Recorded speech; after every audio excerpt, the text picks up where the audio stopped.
ఒక రకంగా బాలయ్య బాబు గారికి అయితే అటువంటి సీన్లు ఎన్ని పెట్టినా తప్పలేదు. గతంలో చూసే ఉంటారు మీరు. బాలయ్యకి బోయపాటి అంటే ఆ మాత్రం ఉండాలి. ఎందుకనంటే ఆ మాత్రం మాస్ లేదే జనాలకు కిక్ ఎక్కదు. చుట్టూ కూడా సోలం ఇలా తిరుక్కుంటూ కూడా నరుక్కుంటూ వెళ్ళిపోతుంది.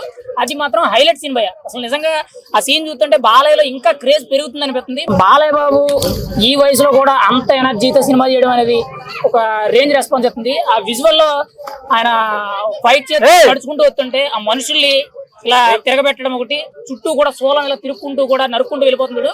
అది మాత్రం హైలైట్ సీన్ భయ్య. అసలు నిజంగా ఆ సీన్ చూస్తుంటే బాలయ్యలో ఇంకా క్రేజ్ పెరుగుతుంది అనిపిస్తుంది. మరి రేపు బర్త్డే కాబట్టి ఇంకా ఎటువంటి సస్పెన్షన్ తీసుకొస్తారని చూడాలి. కానీ అఖండ ఎంత హిట్ అయిందో 2కి అంత హైప్ పెంచే విధంగా బోయపాటి అయితే మాత్రం ఈ సినిమాని వేరే లెవెల్ తెస్తున్నాడు. చూద్దాం మరి ఇంకా ఏ విధంగా.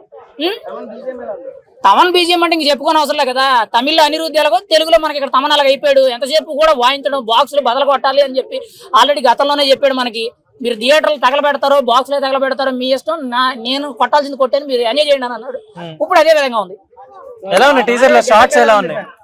విజువలైజేషన్ అయితే బాగుంది. నాకు కొంచెం అసంతృప్తిగా అనిపించింది ఏంటంటే బోయపాటి సినిమాలో కొంచెం అతిగా అనిపిస్తారు. ఏంటంటే ఏది చూసినా కానీ కొంచెం రియాలిటీ కంటూ కూడా అతి ఎక్కువ చూపెడతారు.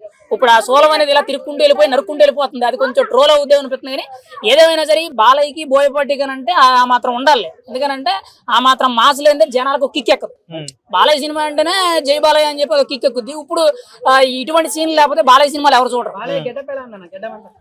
ఇంకా చెప్పుకోవసలేదు. ఒక రకంగా చెప్పాలంటే మొన్ననే రీసెంట్ గా కుంభమేళకు వచ్చిన పెద్ద పెద్ద ఋషులు ఎవరో ఉంటారు కదా, వాళ్ళకు మించి ఉన్నారు. మరి ఆ రేంజ్ పవర్ అనేది అఖండ 2లో ఏ విధంగా చూపిస్తారనేది మనం చూడాలి. బోయపాటి గారి మార్క్ అనిపించింది. అది ప్రతి సినిమాలో కనబడదు కదా. బోయపాటి అంటేనే ఇటువంటి సీన్లు తీయడంలో గతంలో మనం చూసే జయసింహ, సింహ, ఇప్పుడు ఆ గతంలో అఖండ, ఇప్పుడు అఖండ 2 ఏ సినిమాలో చూసినా సరే ఏదో ఒకటి హైలైట్ సీన్ లేదే అది బోయపాటి మార్క్ అని చెప్పి ఒక ఆడియన్ గుర్తుపట్టే విధంగా ఉంటది. అసలు ఆ మార్కు గుర్తుపట్టలేకపోయారంటే అది బోయపాటి సినిమాయే కాదు. అదే కదా ఇప్పుడు చెప్పేది కదా. నాకు అదే కొంచెం అసంతృప్తి అనిపిస్తుంది. ఒకవేళ ట్రోల్ అవుద్ది అంటే అనిపిస్తుంది. కానీ ఒక రకంగా బాలయ్య బాబు గారికి అయితే అటువంటి సీన్లు ఎన్ని పెట్టినా తప్పలేదు. గతంలో చూసే ఉంటారు మీరు. ముఖ్యంగా తొడగొడితే ట్రైన్ వెళ్ళిపోవడం కానీ, లేదంటే బండి ఇలా ఎత్తితే ఏకంగా వెహికల్ ఇలా పైకి లేపడం, ఇటువంటివన్నీ కూడా మంచి హైలైట్ సీన్లు. మరి అఖండ 2 అనేది వెయిట్ చేస్తున్నాం ఎలా ఉంటుంది అనేది. కలెక్షన్స్ ఎంత వస్తాయని అనుకుంటున్నాను మరి? అంటే ఇంత ముందు కోవిడ్ ప్లస్ టికెట్ రేట్స్ తక్కువ ఉండే కదా, అప్పుడు కలెక్షన్లు ఎంత వస్తాయనేది మనం చెప్పకూడదు. ఎందుకంటే సినిమా రిజల్ట్ ని బట్టి, అప్పుడు ఆడియన్స్ మూడ్ బట్టి అది డిపెండ్ అయి ఉంటది. కానీ సినిమా మాత్రం ఖచ్చితంగా అఖండ ఏదైతే ఉందో దానికి మార్క్ ని ఖచ్చితంగా బ్యాలెన్స్ చేస్తాం, అందులో డౌట్ ఏమీ లేదు. ఎందుకంటే నాకైతే సోలమే హైలైట్ అంటే సోలమే. అదే ట్రోల్ అవుద్ది అనిపిస్తుంది. కానీ బాలయ్య బాబుని ట్రోల్ చేసే అంత దమ్ము ఎవడికి లేదని నాకు ఇంకో ఫీలింగ్. ఖచ్చితంగా బాలయ్య బాబు సినిమా అంటే మాత్రం ఒక అయిపోయింది. సినిమా ఏ రేంజ్ లో ఉంటుంది అనేది వెయిటింగ్.